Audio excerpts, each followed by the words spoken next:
Make every night a wonderful journey, no matter where you are. Good night, sweet dreams. The first story, Bedroom Horrors. Before we begin, I'd just like to fill you in on a few details first. My name is Kurt Hafford II. I am not crazy. I don't care what you think. I am not insane, say mentally ill. I am perfectly fine no matter how you judge me. Let's begin. It was a bright Saturday, the middle of summer. Everything was changing, none of it good. My father had lost his job. My mother was going through several anxiety attacks. We had to move out of house to a smaller beat down old house, in the middle of nowhere. I was going to be transferred to a beat down old school. My parents had to sell most of my things just to get by. It was all so horrible, but you just waited. That's just all. Horrible. I was sitting in my room, staring around. Boxes everywhere. I couldn't even remember what my room used to look like. I gathered my items and moved it into the loading truck. My father stared at me, a gloomy look on his face after a few hours of driving. We arrived at our old crap pile of a house.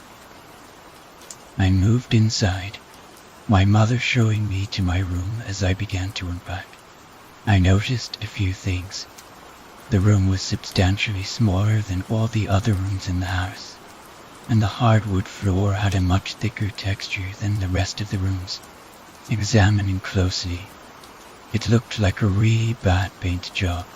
Funny, I don't recall many paint jobs on flooring. Time passed, and as I unpacked my things, light began to slowly dissipate from the one-windowed room. I walked down into our kitchen, something reeking of rotten meat. My mother said we were ordering out for dinner and eating in the backyard. We went out, a small shed in the back, and a few chairs. Everybody ate their dinner in silence when we were done. I took a quick shower, put on my clothes, and laid in bed, my door closed. I shut my eyes for what seemed like a second. Upon opening, I noticed the one window had a bright shining light. Gazing onto the floor as I looked down, I saw it. I froze instantly, not moving a muscle.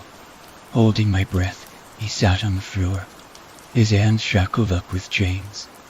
A man, a tall man, more of a shadow. I couldn't see much, just his dark reflection. I wanted to scream, to yell, to let out everything inside, but I couldn't. I just froze. The man suddenly looked at me. I saw two red eyes gleam out of that head. I will never forget those eyes. I closed my own eyes, trying to make it so he wouldn't notice me. I opened them again. The man was gone. There was no light coming from the window. I shut my eyes, trying to think. It was a dream upon opening again. It seemed like it was morning. I sat up, rubbing my eyes as I walked down to the kitchen. The horrible smell gone after breakfast. My father asked me to go check out the shed to see if the old owners left anything behind. I walked out into the backyard, moving towards the shed. It was padlocked heavily, a chain around the front door. I told my father, and he handed me his work axe, telling me to chop it off. The lock came off easily as I slowly creaked open the shed door. I moved inside, staring, and everything fell away. It was dark. The room shrunk. I felt like something had just hit the pit of my stomach. I wanted to throw up.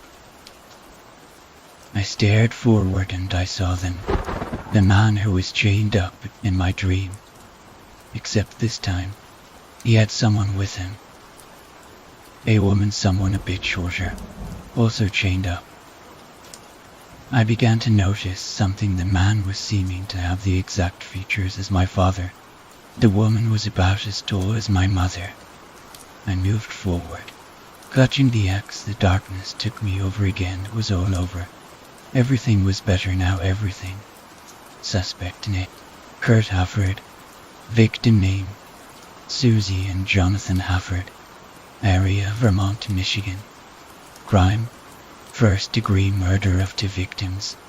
Recent report, the suspect, Kurt Hafford, was charged with murder of both his parents. Upon arrest, Kurt was found with a bloody axe, believed to be owned by his father. Jonathan Hafford. Kurt was found to have a past record of mental inability, severe nightmares, and was prescribed 30 doses of ibuprofen daily. Kurt was admitted to a mental ward, sentenced for life.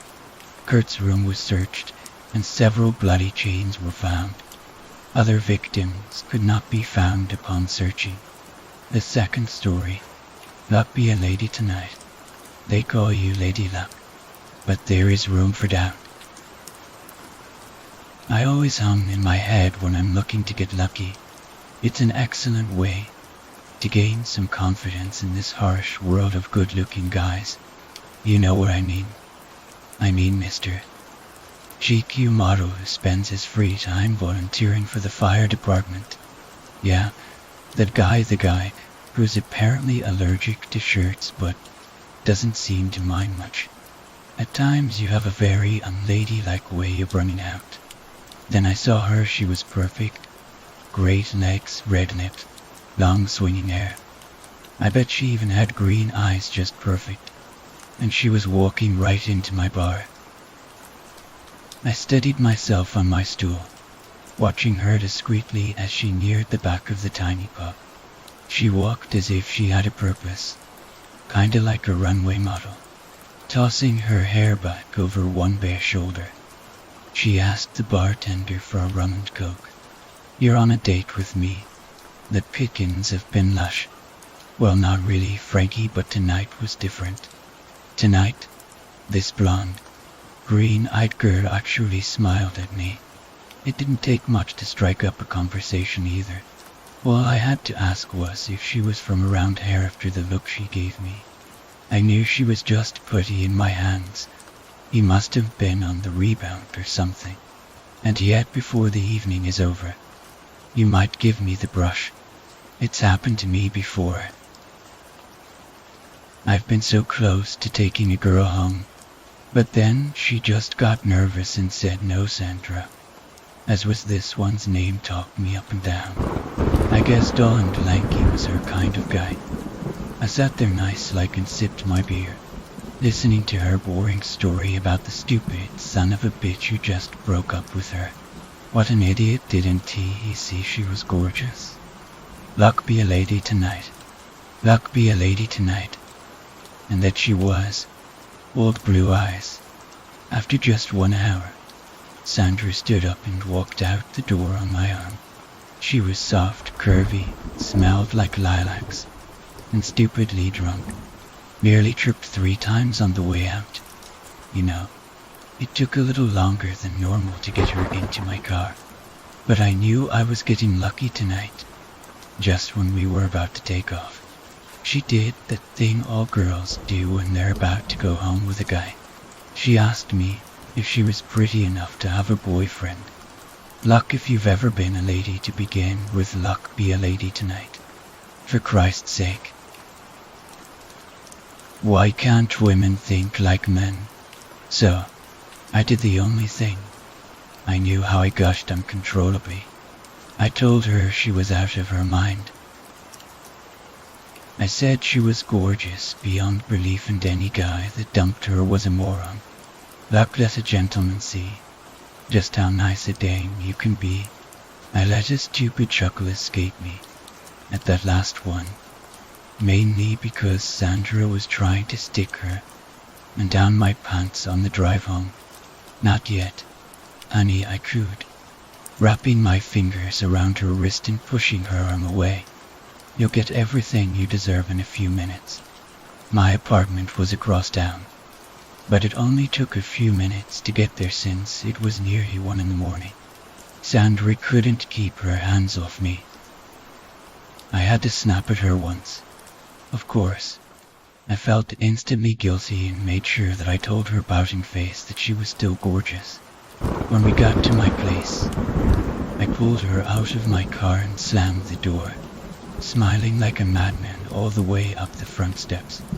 Of course, she had no idea what was in store for her on the other side of my big mahogany door. I know the way you've treated other guys you've been with, which is why I think I'll cut off her heads first. Yeah, she was a dirty whore like all other women. The face usually went first. But Andra had one of those innocent faces. Her tits were the great attractor. I'm sure men looked at them like they were an oasis, and they'd been crawling in the desert for 100 years. Yep, they had to go first. They make a nice addition to my collection. Luck be a lady with me. In the end, Sandra didn't scream much. She begged for some guy named Carl, and toward the end, but after I cut her throat, she stopped all that nonsense. I made quick work of her fingers and toes, sealing them in jars and setting them next to Mother's on the shelf. Then, I stood back to admire my work. Yes, tonight luck was on my side. Luck be a lady tonight. The third story home. It's been 13 years since I was last there. After my father passed away, I had no reason to go. My mother had gone missing more than 2 decades ago, and although my father held hope, everyone said she was dead. I think, ultimately, that's what killed my father, not the smoking, or the drinking, or the sleepless days and nights. She died a lonely, broken-hearted old man. But I received a phone call the other day. It was creepy, to say the very least. I came home from work around 7 and turned all the lights on in my flat. I threw my keys into my bowl, put my bag in my closet, hung my coat up, and proceeded towards the kitchen. I kicked my boots off, made some toast, and collapsed into my leather couch. My eyes drifted to my answering machine, which blinked at me. With my spare hand, I pressed the magic button. You have 2 new messages. The first one was my girlfriend saying she had to cancel our dinner reservations because her work needed her to stay late. She works in a nursery, and it was some student-teacher night. I scrawled cancel dinner race onto the pad next to the phone. A short beep sounded, and it moved on to playing the next message. It was just static, mainly. I paused mid-bite and glanced over. I reached for the delete button, but I heard a woman's voice mumble, though the crunching sound was too much to hear any real words. I got the first letters of each word. C, H and S after that, a W-I emperor, and it cut off with a sudden inhalation of breath. I work as a sound technician at a local music studio, so in my bedroom I have a little studio of my own so I can work on tracks in my spare time. It took a moment to register, but I realized I could remove some but not all of the white noise and see if I could enhance the voice. So I snatched the machine and ran to my bedroom door. It only took about 20 minutes, but I managed to remove most of the static. I still couldn't make out the voice though, so I boosted the treble on the equalizer in hopes of hearing what she had to say. A lot of thoughts were running through my head at that time. I leaned back in my leather chair and slapped the spacebar with my middle and forefinger. There was still a low crackle, but it was never going to be perfect. The voice and the tone of the words still haunts me to this day. It began with light breathing, then the woman stumbled over her words. Come home, son. My first reaction was that it was a sick joke. I thought I could hear laughing in the background. I was about to turn it off when it occurred to me that it was a man crying. She continued, "Your father misses you." I felt sick. The breathing got heavy. She gasped, and then it stopped. I sat there staring at the screen. There was a mixture of emotions: disgust, disbelief, shock, and intense fear. I felt a cold sweat slip down my neck. My hands were shaking. I kept replaying the file. The more I heard it, the more I thought it sounded like my mother. I looked at the clock on my taskbar. 148, it read. I decided to try and sleep on it, see what I thought in the morning. You can tell yourself something so much that you can start to believe it.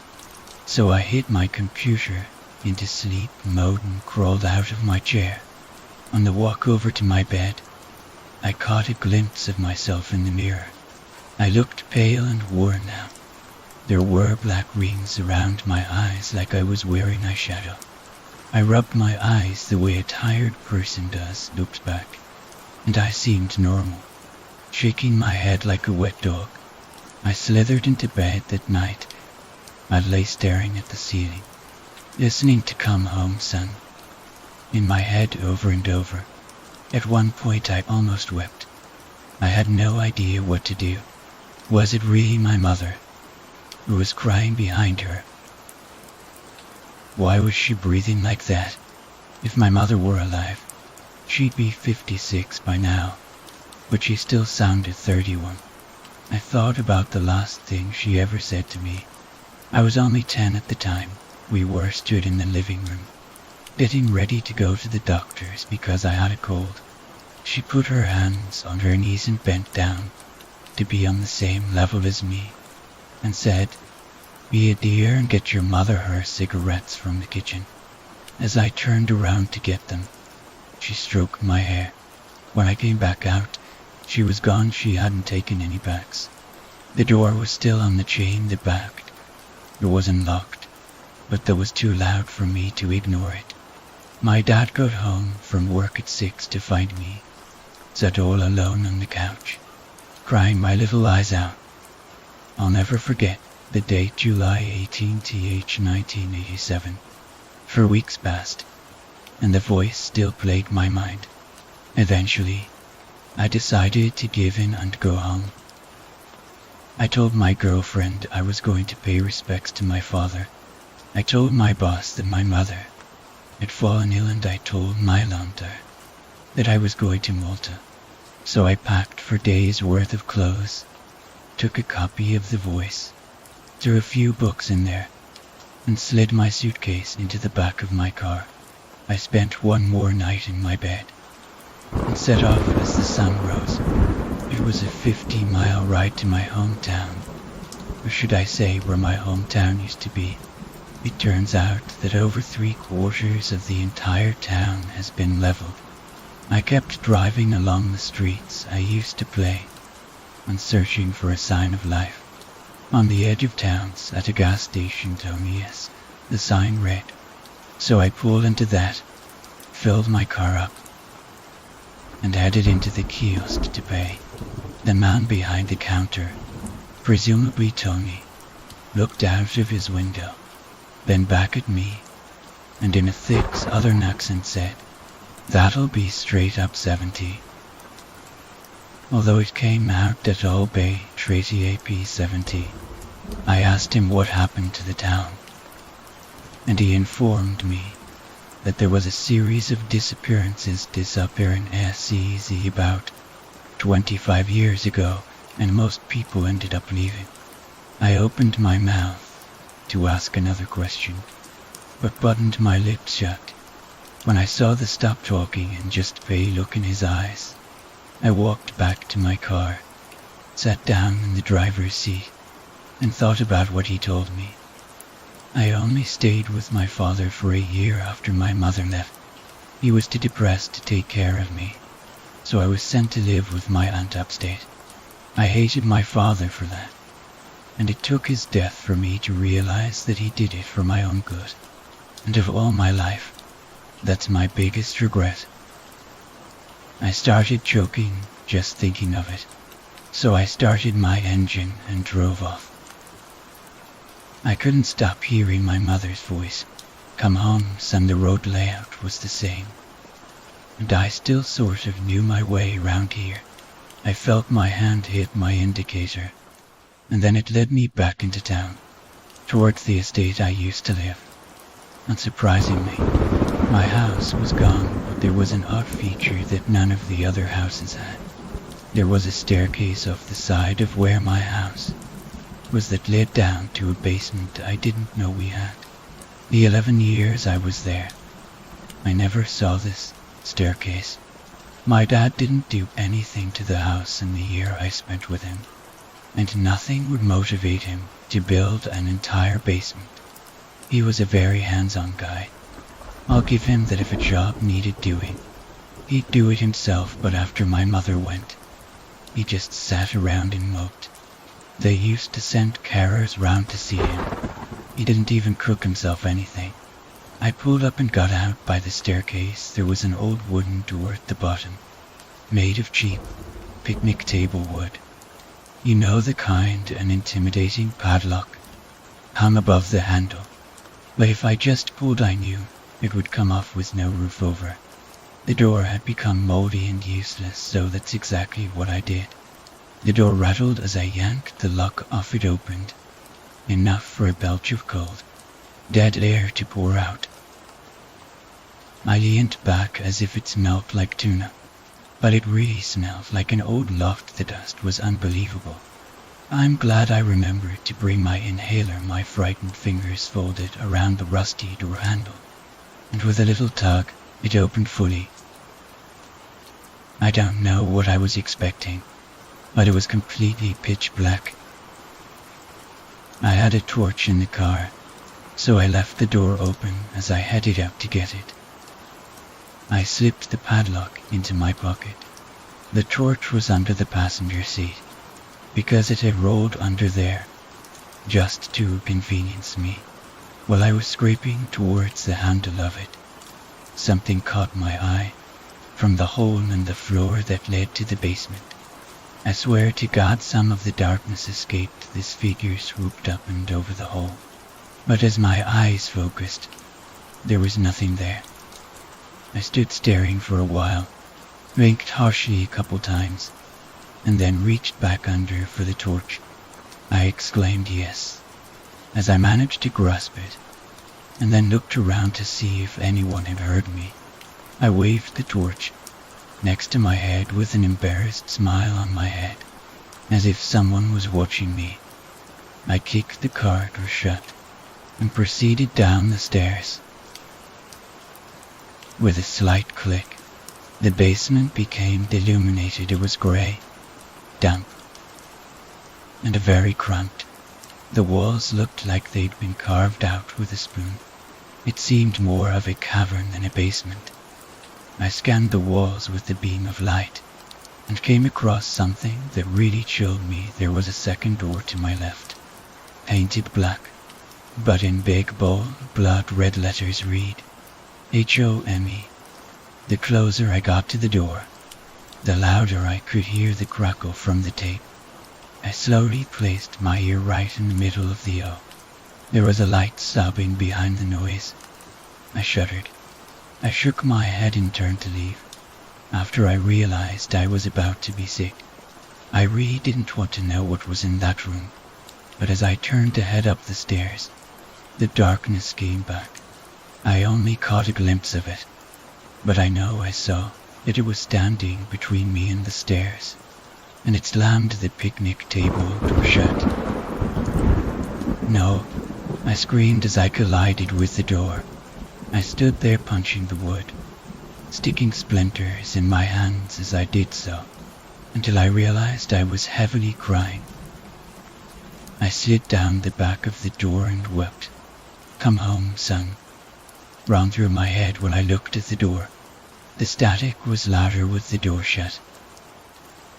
I rolled my head from looking at the roof to look at the door, and realized it was slightly open as I leaned forward in horror. It slammed shut. I could feel my heart beating in my throat. "What do you want with me?" I managed to choke out. "Please come home." emerged from behind the door. Why, who are you? I spat back. Your father misses you. My dad's dead. You insensitive fuck. Please come home. Are they the only fucking words you can say? Who the fuck are you? I could the anger pouring out of me. Your father misses you. I stood up and marched over to the door. As a funny thing, adrenaline in my hand slammed down on the door handle. But before I could turn it, the door swung open on me. I can't remember what happened after that. I think back as hard as I can, but I can never see. The door knocked me back, and that's it. Just darkness after that. I must have been down there for a while though. My girlfriend eventually got worried about me and she called the police. She told them I'd come to this town to see my father, and they saw my car on the way to what used to be the cemetery. I read that the police found the basement padlocked from the outside. The doctors say I'll always have the 3 scars on my chest, and that my mind probably blocked out what happened because of stress or shock. I don't listen to the tape anymore, but sometimes, when I'm lying in bed, I can hear the static, and one time, I swear I heard a voice as clear as day. You know what it said? Welcome home.